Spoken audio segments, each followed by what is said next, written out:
Օրենքի նախագիծը առաջին ընթերցմամբ ընդունելու մասին հարցը։ Հիմնական զեկուցող ազգային ժողովի պատգամավոր Բաբկեն Թունյան, համեցեք։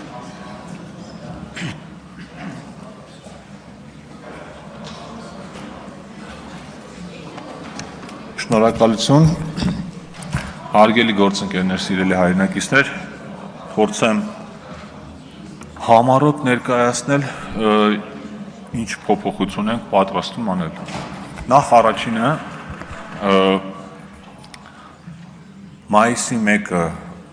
որպես վերջնաժամկետ, որը սահմանված է օրենքով, մենք փոխում ենք այս տարվա եւ հաջորդ տարվա համար, սահմանելով նոյեմբերի 1-ը, այսինքն այն մարդիկ, ովքեր հայտարարագիր են լրացնում այս տարի նախորդ տարվա եկամուտների համար, իրենց հայտարարագրերի ներկայացման վերջնաժամկետը սահմանվում է նոյեմբերի 1-ը եւ ովքեր հայտարարագիր են լրացնելու հաջորդ տարի այս տարվա եկամուտների համար, իրենց համար նույնպես դառնում է նոյեմբերի 1-ը։ Զուգահեռաբար դրանից հետո հայտարարագրերի ներկայացման վերջնաժամկետ է դառնում հուլիսի 1-ը, ընդ որում մենք ոչ միայն վերջնաժամկետ ենք գնում, այլև սկզբնաժամկետ, այսինքն հիմա ըստ օրենքի մարդիկ կարող են հունվարի 1-ից մինչև մայիսի 1-ը ներառյալ որ օր ուզեն հայտարարագիր լրացնեն, բայց մենք նաև սկզբնակետ ենք սահմանում եւ հայտարարագրերի վերջնաժամկետի հայտարարագրերի ներկայացման ժամկետի սկիզբը լինելու է մարտի 2-ը, այսինքն դրանից շուտ հայտարարագիր պետությունը չի ընդունելու, որպեսզի պետական համակարգը հնարավորություն ունենա նաև գործատուներից ու հարկային գործակալներից որոշակի ինֆորմացիա ստանալ եւ ավելի ամբողջական ինքնաշխատ տարբերակով լրացնել այդ հայտարարագրերը։ Սա է ընդհանուր փոփոխությունը եւ նաև փոփոխություն են կատարում եկամտահարկի վճարման վերջնաժամկետի առումով եւ դա համապատասխանեցնում ենք արդեն հայտարարագրերի վճարման վերջնաժամկետներին ֆիզիկական անձանց կողմից։ Այսքանը հիմա եթե հարցեր կան բովանդակության հետ կապված, հարգելի գործընկերներ, սիրով կպատասխանեմ, շնորհակալություն։ Խնդրեմ, հարգելի պատգամավորներ, հարցեր, զեկուցող։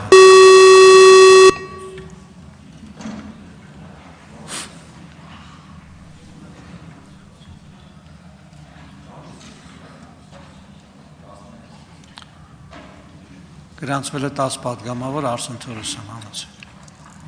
Շնորհակալություն, պարոն Թունյան, ես մի քիչ ավելի բովանդակային հարց եմ ուզում տալ, ոչ թե կոնկրետ ժամկետի փոփոխության, որտեղ դա պարզ է ինչի համար ենք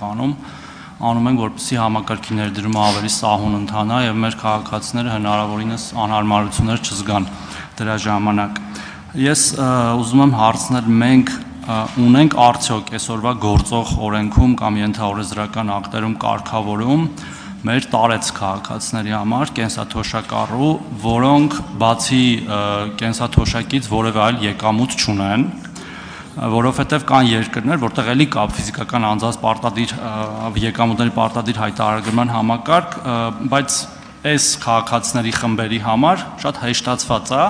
նույնիսկ այնքան, որ իրանք չեն լրացնում, ոչ թե ինքնաշխատ եղանակով լրացում եւ իրանք որևէ կոճակ պետքա սեղմեն, որ հանձնեն, այլ պարզապես չեն լրացնում, մանավանդ որ իրանք սովորաբար ռիսկային խումբ չեն համարվում եւ այլն, ու իրանք շատ են, մեր արգարժան թոշակառուները մի քանի 100,000 են։ Այս մասով կուզեի արձագանքեք եւ եթե չկա, կարող ենք մենք ակնկալել, որ նման փոփոխություններ կլինի։ Շնորհակալություն։ Շնորհակալություն, պարոն Թորոսյան, շատ կարևոր հարց եք տալիս։ Իհարկե կարող ենք ակնկալել, ավելին ասեմ, ի սկզբանե նախատեսում ենք, որ այս նախագծով նաև այդ հարցը լուծենք ու լուծման տարբերակը հետևյալն է, նախնականն եմ ասում, որ այն քաղաքացիները, որոնք կենսաթոշակից բացի այլ եկամուտ չունեն, իրենք հայտարարագիրը կարող են մուտք էլ չգործել, չլրացնել, այսինքն ինքնաշխատ պետությունը տեսնելով այդ ամեն ինչը կլրացնի եւ որոշ ժամանակ անց դա կհամարվի արդեն լրացված եւ հանձնված։ Այսինքն եթե մարդը միևնույնն է որևէ այլ բան չունի լրացնելու, պետության համար էլ ֆիսկալ առումով դա որևէ հետաքրքրություն չի ներկայացնում։ Պարզապես ելնելով նրանից, որ մի քիչ տեխնիկական լրացուցիչ քննարկելու բաներ կար, այս փուլում չարեցինք, բայց անպայման առաջիկա ամիսների ընթացքում այդ լուծմամբ հանդես են գալու։ Շնորհակալություն։ Ունեք արձագանք։ Խնդրեմ։ Շնորհակալություն, արձանագրենք, որ կարևոր է, որ այդ ըմբռնումը կա եւ մենք այդ լուծումը տալու ենք։ Ես կխնդրեի, եթե գոնե մոտավորապես գիտենք, որ քաղաքացիների խմբերին է վերաբերում միայն իմ նշած, թե ընդհանրապես թե այլ քաղաքացիների խմբեր էլ կան դրա մեջ նշեք, թե ինչ ենք պատրաստվում փոխել, պարզ այսօր կարգավորումը չկա, մեկ էլ խնդրեիք ասեք դա օրենքով կարգավորվող հարց է, թե ենթաօրենսդրական ակտերով, որտեղ եթե ենթաօրենսդրականը ավելի հեշտ կլինի մեր գործընկերները կարծում եմ արագ կլուծեն։ Բարդունյան, այն ինչի մասին ես տեղյակ եմ ու ներկայացրեցի, վերաբերվում էր կենսաթոշակառուներին, այսինքն ովքեր եկամուտներ չունեն թոշակից բացի, այո, դա օրենսդրական փոփոխության անհրաժեշտություն ունի, դա էլ ենք քննարկել, ենթաօրենսդրական ակտերով դա հնարավոր չի կարգավորել եւ նաեւ վերջում քանի որ ժամանակ կա առիթից օգտվելով ուզում շնորհակալություն հայտնել ձեզ այն ելույթի համար, որտեղ եկամուտների հայտարարման համակարգը կապել էիք համահարթ կամ պրոգրեսիվ հարկման մեխանիզմի հետ, մենք այդ մասին մեր գործընկերները շատ են խոսացել եւ իրականում մեր այն գործընկերները, որոնք ժամանակին բողոքում էին համահարթ դարձնելու դեմ, օրինակ Տիկին Վարդանին ես հիշում եմ, երբ մենք օրենք փոխում ենք ազգային ժողովի դիմաց բողոքի ակցիաներն անում, պիտի հայտարարման համակարգը ողջունեին, որովհետեւ սա այն մեխանիզմն է, որը եթե որևէ իշխանություն հետո ուզեցավ գնա պրոգրեսիվ հարկման, այս այն համակարգն է, որի հիման վրա զուտ տեխնիկապես դա հնարավոր է լինելու իրականացնել։ Շնորհակալություն։ Հովիկ Աղազարյան։ Շնորհակալություն, պարոն Թունյան, երկու հարց ունեմ։ Առաջի հարցս ինչ-որ իմաստով շարունակությունն է կամ լրացումն է պարոն Թորոսյանի հարցին։ Լսում եմ։ Արդյոք կա միջազգային պրակտիկայում տարբերակ հետևյալը, որ եթե քաղաքացին չի ուզում հայտարարագրի, ապա պետությունը ընդունում է, որ ինքը այսպես կոչված ունի այսքան գույք ենթադրենք դրամական միջոցներով արտահայտված, ասենք ենթադրենք ով չի հայտարարագրում, դա նշանակում է պետությունը հասկանում է, որ ինքը այս տարի ունեցել է 20,000 ամերիկյան դոլարի չափ եկամուտ կամ 50,000, կա այդպիսի պրակտիկա թե չէ, եթե հարցը ճիշտ ձևակերպեցի։ Եվ երկրորդ հարցը ձեր ներկայացրած նախագիծը վերաբերվում է այսպես կոչված նոր փուլի հայտարարագրողներին, նրանք ովքեր անցած տարի հայտարարագրել են, նրանք պետք է շարունակեն նույն ռեժիմով հայտարարագրեն, այո։ Շնորհակալություն, պարոն Աղազյան։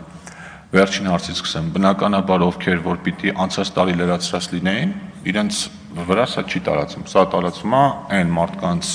վրա, ովքեր պիտի այս տարի լրացնեն եւ հաջորդ տարիներին։ Ինչ վերաբերում է առաջին հարցին, անկեղծ ասած չգիտեմ նման փորձ կա թե չէ, որpիսի եթե պետությունը, այսինքն եթե պետության մեջ կա հայտարարման համակարգ եւ քաղաքացին չի լրացնում, պետությունը ինքը նրա փոխարեն որոշի ինչքան է։ Պետությունը ինքը տեսնում է այն եկամուտները, որոնք իր համար տեսանելի են ու դա լրացում է, բայց մի հատ դրանից բացի նաեւ ենթադրություն անել, որ օրինակ տարեկան ենթադրենք 5 միլիոն դրամը տեսել ենք որպես աշխատավարձ, դրանից էլ հարկեր են վճարել, մնացածը չենք տեսել, բայց քանի որ դու չես լրացել, ենթադրում եք, որ մի 5 միլիոն էլ ստացած կներ, ենթադրում ձեր հարցը դրան էր վերաբերում, նման պրակտիկայի ես ծանոթ չեմ, եթե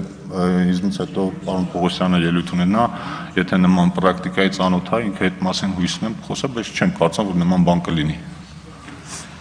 Շնորհակալություն, քանի որ մենք 24-ժամյա ռեժիմ ընդունեցինք եւ սահմանափակում ունենք ժամանակի, ես հիմա կսկսեմ մեկ իշխանական եւ մեկ ընդդիմադիր պատգամավորներ ես թերթականության տալ ձայնի իրավունք։ Արման Եղոյան, հաջորդ հարցը հանեցիք։